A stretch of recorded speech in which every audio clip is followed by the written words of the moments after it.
I'm Dan Farber, editor-in-chief of CBSNews.com.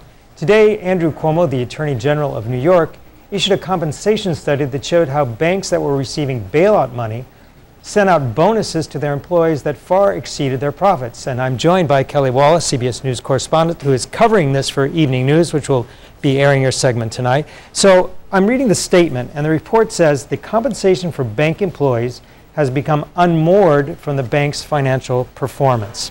Yeah, quite simply it is when the banks did well, the employees were paid well. That makes sense, right? Banks do well, the employees are paid well. When the banks did poorly, the employees were still paid well. And Andrew Cuomo, the New York... I want to work there. I want to work there too, he said. But then get this, when the banks did really poorly, so much so that they needed billions in taxpayer dollars, employees still did well and still got billions. And that's why he is saying, and members of Congress are saying, something is dramatically out of whack here. And what's an example of one of these banks that did well for its employees, but not for its shareholders? Yeah, there are two examples. Here's an example of a bank that did well, but, well, let's use this. Goldman Sachs, okay, earns $2.3 billion last year. They received $10 billion in taxpayer funds, which we should say they've already paid off. But then they paid out $4.8 billion in bonuses, more than twice what they took in. Another bank like that is JP Morgan Chase.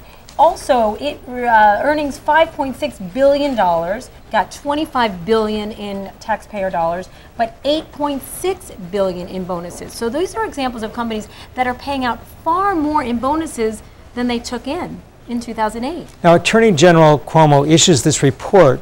What's going to happen? I know there's been talk about more regulation. The Obama administration's been talking about it, but so far we really haven't seen much. Well, there are a couple of things going on. So Attorney General Cuomo issues this report. It goes sent to Congress, to a Congressional Oversight Committee that says, we applaud what you're saying here. We think we should have hearings. We're going to have hearings at the end of August. But at the same time, you have in the House members of Congress expected to take up on the House floor tomorrow a bill that would do a couple of things. Number one, it would give shareholders a say or some sort of influence in how much executives would be paid. And then this part, which is controversial, which I don't believe the White House supports, it would allow financial regulators to look at the structure, the compensation structure at some of these financial firms, and if regulators think it's out of whack or if it could lead to too much risk-taking or threaten financial stability, they could say that's not possible. So there's that going on. At the same time, you have this White House pay czar, Kenneth Feinberg, who's expecting to get proposals from 7 of these bailed out banks by August 13th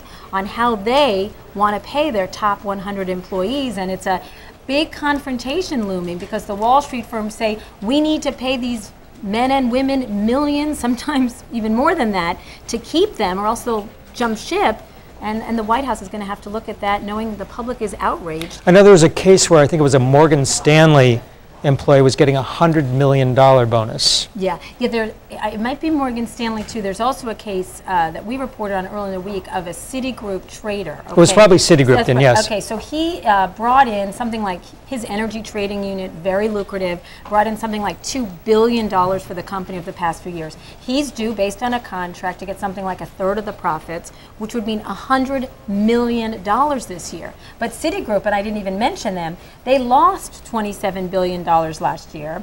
They received $45 billion from all of us, and they haven't paid that off, and they still paid out $5 billion in bonuses, and they want to pay this guy $100 million because they say he brings in a lot of money for the company. We need to keep him. You can see why this is a big confrontation. It's a big confrontation and a big issue. It'll be interesting to see if any regulation actually comes out of this year. Yeah, and I mean, you definitely have the public on the side of more regulation, angry over Wall Street excess, but it's a bit more complicated because the Wall Street firms will say it's part of the culture, it's part of the competition. If one bank doesn't do this, well, then they can jump ship and go to other banks. So there's a lot more, you know, the way in the statement we're getting from the White House or the Treasury officials is that their mission is to try to balance what they need to pay to reward performance without encouraging this risk-taking that many believe led to the financial mess in the first place. Well, great. Thanks, Kelly. Sure, and we should say we'll have more tonight on the Evening News with Katie Couric. Exactly. I've been speaking with Kelly Wallace from CBS News. For CBSNews.com, I'm Dan Farber.